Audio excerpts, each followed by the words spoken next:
नमस्कार दोस्तों आज हम देखने वाले हैं हिंदी व्याकरण के अंदर संधि का नेक्स्ट पार्ट विसर्ग संधि। दोस्तों जिस प्रकार हमने स्वर और व्यंजन संधि देखी थी ट्रिक के साथ और आपने अच्छा प्यार दिया था, उसी प्रकार आज हम मास्टर ट्रिक से सीखेंगे विसर्ग संधि। दोस्तों एग्जाम के अंदर जैसे ही क्वेश्चन आता है उसको हम कैसे पहचाने कि इसके अंदर विसर्ग संधि है, व्यंजन संधि है या स्वर संधि है, ये हम बारी बारी से ट्रिकें देख रहे हैं दोस्तों। और आज मात्र 7 ट्रिक यानी 7 नियम आपको इस वीडियो के अंदर मैं बताने जाऊंगा। 7 नियम से आपकी संपूर्ण जो विसर्ग संधि है वो कंप्लीट आपको याद हो जाएगी। तो आप सभी देखते रहिए अंत तक मेरे साथ ये वीडियो। आप सभी का मैं स्वागत करता हूं YouTube channel Kuchaman online classes पर। अभी तक अगर आपने चैनल को सब्सक्राइब नहीं किया तो चैनल को सब्सक्राइब करें और इस वीडियो को लाइक और अपने मित्रों के पास शेयर जरूर कर दे। दोस्तों चलते हैं दोस्तों, सबसे पहले हम देखते हैं कि विसर्ग संधि कहते किसके हैं, विसर्ग संधि होती क्या है। जब यह समझ में आ जाएगा तो नियम आपको बहुत आसानी से समझ में आ जाएंगे। दोस्तों विसर्ग संधि दोस्तों सिंपल भाषा में कहें तो विसर्ग के साथ अगर कोई स्वर या कोई व्यंजन आए, मतलब विसर्ग के बाद स्वर या व्यंजन आने पर जो विसर्ग का विकार होता है, विसर्ग के साथ जो विकार उत्पन्न होता है, जो परिवर्तन होता है, उसी को विसर्ग संधि हम कहते हैं। यहां पे देखिए दोस्तों, विसर्ग प्लस स्वर या व्यंजन मतलब विसर्ग संधि। तो विसर्ग के साथ जो विकार उत्पन्न होगा उसी को विसर्ग संधि कहते हैं। दोस्तों उदाहरण में हम देख सकते हैं मनः प्लस बल, मनोबल। यहां पर विसर्ग है दोस्तों, उसका क्या हो गया है, ओ बन गया है। दुहु प्लस शासन, दुशासन, यहां पे विसर्ग का स बन गया है दोस्तों, बन गया है। इसी प्रकार निह फल, निह प्लस फल, निष्फल, विसर्ग का क्या बन गया है, श बन गया है। तो ये क्या है दोस्तों, यहां पर जो विसर्ग के साथ विकार उत्पन्न हो रहा है इसी को हम विसर्ग संधि है वो कहते हैं। मित्रों आगे हम देखेंगे अब 7 नियम कहें या 7 क्या कहें ट्रिक्स, जिसके द्वारा आप विसर्ग संधि को आसानी से याद कर सकते हैं। पहला नियम आपकी स्क्रीन पे है दोस्तों, इसको हम आसानी से समझेंगे और फिर देखेंगे इसके उदाहरण। यहां पे देखिए विसर्ग के पहले यदि ए, यानी विसर्ग से पहले ए, यहां पे देखिए ए के बाद क्या है विसर्ग, यानी विसर्ग से पहले ए आ रहा है, बाद में ए अथवा वर्गों के तीसरे चौथे पांचवें वर्ण, तीसरे चौथे पांचवें वर्ण ये रे ले व, ये रे ले व हो तो विसर्ग का ओ हो जाता है। अगर आपको ऐसी स्थिति मिलती है कि ए के बाद विसर्ग हो और उसके बाद ए तीसरा चौथा पांचवां वर्ण ये रे ले व हो तो जो आपका विसर्ग है इसका क्या हो जाएगा, ओ हो जाएगा। दोस्तों बहुत ही सिंपल है, आपको याद इतना ही रखना है। नोटबुक निकालिए और नोटबुक में इतना सा लिख लें, आपको संपूर्ण याद हो जाएगा। एक पेज में आपकी विसर्ग संधि कंप्लीट होगी। दोस्तों आज चलते हैं उदाहरणों से समझते हैं इसको। तो उदाहरण लेते हैं, पहला उदाहरण देखिए मनः प्लस अनुकूल। यहां पे देखिए दोस्तों मन है, न के अंदर न प्लस ए, तो ए आ रहा है दोस्तों और एक के साथ यहां पे विसर्ग लगा हुआ है, तो यहां पे क्या है विसर्ग, तो हमारा ये नियम बन रहा है। यहां से आगे क्या आ रहा है अनुकूल, अनुकूल के अंदर क्या आ रहा है आपका ए आ रहा है, तो यहां पे एक के बाद विसर्ग और विसर्ग के बाद में वापस ए आ रहा है, तो विसर्ग किस में बदल जाएगा, आपका विसर्ग ओ में बदलेगा ना दोस्तों। तो यहां पे देखिए मनोनुकूल बन गया ना शब्द। इसी प्रकार दूसरा उदाहरण देखते हैं अधः प्लस गति, देख के अंदर ए के बाद में विसर्ग और बाद में क्या आ रहा है ग, तीसरा वर्ण आ रहा है दोस्तों, तीसरा वर्ण है ना हमारे, तो तीसरा वर्ण एक के बाद में विसर्ग और बाद में ग, तो एक के बाद में आ रहा है विसर्ग और बाद में ग, तो विसर्ग बदल जाएगा आपका ओ के अंदर और यहां पे अधोगति बन गया। दोस्तों मन है प्लस बल, यहां पे एक के बाद में क्या आ रहा है विसर्ग और बाद में क्या आ रहा है ब, तो विसर्ग बदल जाएगा ओ में और मनोबल। तो पहला नियम क्या कहता है कि अगर विसर्ग से पहले ए है, उसके बाद विसर्ग के बाद ए तीसरा चौथा पांचवां वर्ण या ये रे ले व हो, तो आपका विसर्ग है वो किस में बदल जाएगा, ओ के अंदर बदल जाएगा। इतना सा है दोस्तों, इतना सा ये नियम आप लिख लो, नियम 1 लगा के ये लिखो और इसके साथ एक उदाहरण यहां से अपनी नोटबुक में लिख लो। दोस्तों आगे चलते हैं दोस्तों दूसरे नियम की ओर। दूसरा नियम क्या कहता है, इसको समझते हैं। विसर्ग से पहले ए या आ को छोड़कर कोई स्वर हो, मतलब क्या कहा है कि विसर्ग से पहले ए और आ को छोड़कर कोई भी स्वर आ जाए, ई उ ए ऐ ओ औ, कोई भी स्वर अगर आपको मिले लेकिन ए और आ नहीं मिलने चाहिए, और बाद में कोई स्वर हो, बाद में कोई स्वर आए या वर्ग का तीसरा चौथा पांचवां वर्ण आए या ये रे ले व आए, तो आपका जो विसर्ग है वो किस में बदलेगा, रे के अंदर बदलेगा। नियम वही है, वहां पर क्या आ रहा था, विसर्ग से पहले ए आ रहा था और यहां पर ए आ को हटा दिया है हमने। इनको छोड़कर, ए आ को छोड़कर कोई सा भी अगर आपको स्वर मिलता है तो ऐसी स्थिति में आपके विसर्ग का क्या हो जाएगा, रे हो जाएगा। अब उदाहरणों से इसको समझते हैं दोस्तों। यहां पे देखिए उदाहरण है पहला, नी विसर्ग प्लस आहार, यही है ना उदाहरण। निही, ई के बाद में आपको विसर्ग मिल रहा है तो ए आ नहीं आ रहा है, सही है आपका। आगे क्या आ रहा है, आ, कोई स्वर आ रहा है तो विसर्ग का क्या बन जाएगा, रे।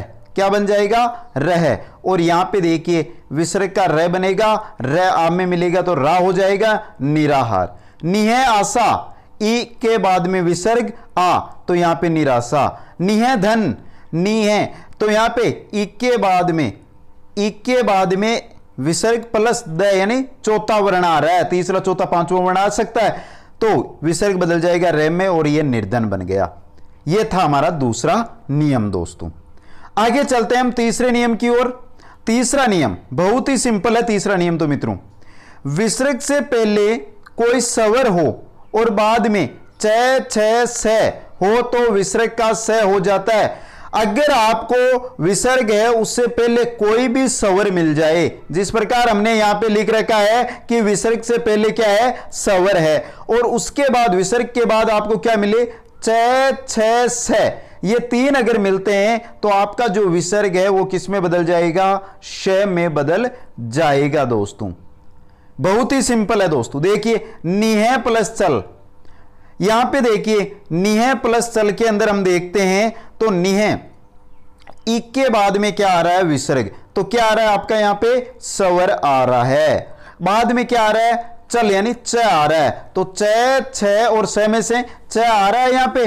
तो जब स्वर के बाद में विसर्ग और बाद में च, तो ऐसी स्थिति में आपका जो विसर्ग है वो किस में बदलेगा, स में बदलेगा। और यहां पे विसर्ग की जगह ये देखिए निश्चल बन गया। निह प्लस छल, निश्चल, विसर्ग का क्या बन गया, स। दुहे प्लस शासन, दुशासन, यहां पे छ आ रहा है, यहां पे स आ रहा है, तो यहां पे दुशासन बन गया ना दोस्तों। ये था हमारा तीसरा नियम। एक बार सभी मित्र है जो इतना सा लिख लें, तीसरा नियम लगा के इतना लिख लें और एक उदाहरण यहां से एक नोट कर लें आप।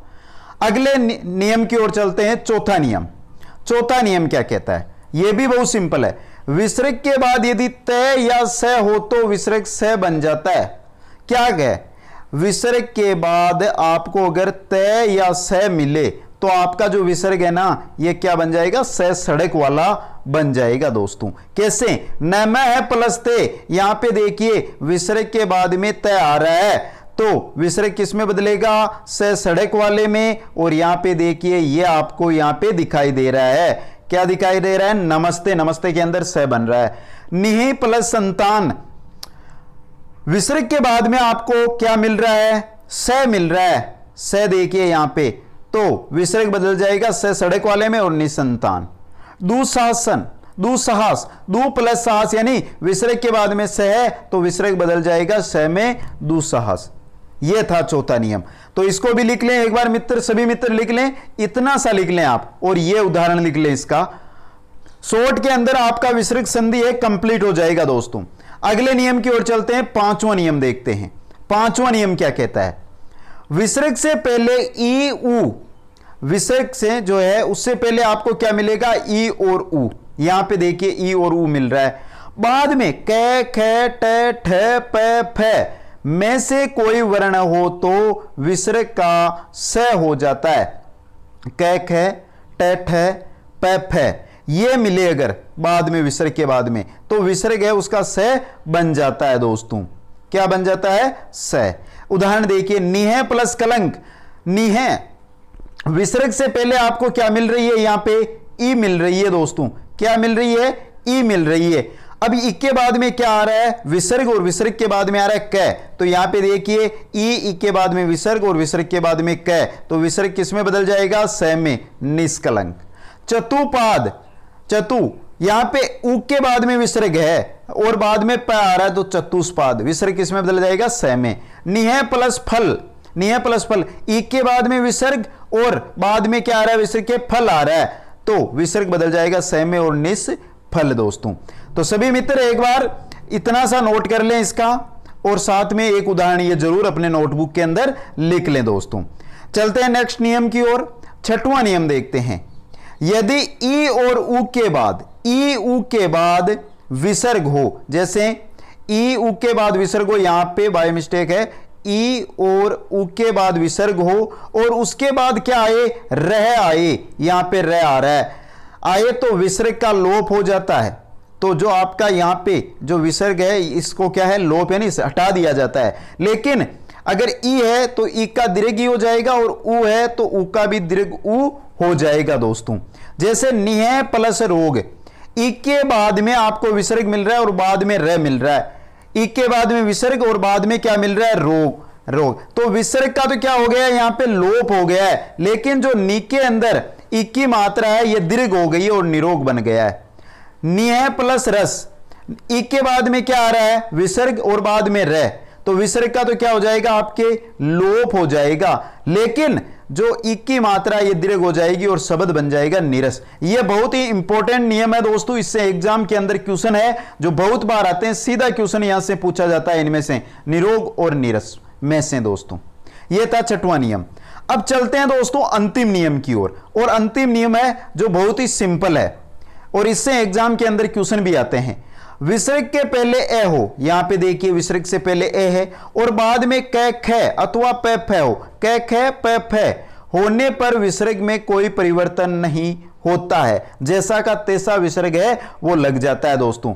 अंत है प्लस करण, यहां पे तय, तय किससे मिलकर बना हुआ है, तय प्लस ए, तो यहां पे ए के बाद में विसर्ग आ रहा है, बाद में क्या आ रहा है, क, तो आपका जो विसर्ग है अगर बाद में क ख प फ आ रहा है तो विसर्ग है जैसे का जैसे ही यहां पे लगेगा, जैसे अंतःकरण के अंदर लगा हुआ है। तो दोस्तों आज हमने इस वीडियो के माध्यम से विसर्ग संधि को समझा। एक बार आप सभी साथी कमेंट करके जरूर बताएं कि यह वीडियो आपको कैसा लगा, और जिन साथियों ने अभी तक स्वर संधि और व्यंजन संधि के ऐसे ही वीडियो नहीं देखे हैं तो आप प्लेलिस्ट में जाइए, हिंदी के नाम से प्लेलिस्ट बनी हुई है, हिंदी व्याकरण के अंदर आपको सभी वीडियो मिल जाएंगे। शुरू से आप हिंदी की व्याकरण है वहां से पढ़ सकते हैं दोस्तों। आप सभी को बहुत बहुत धन्यवाद। जय हिंद, जय भारत।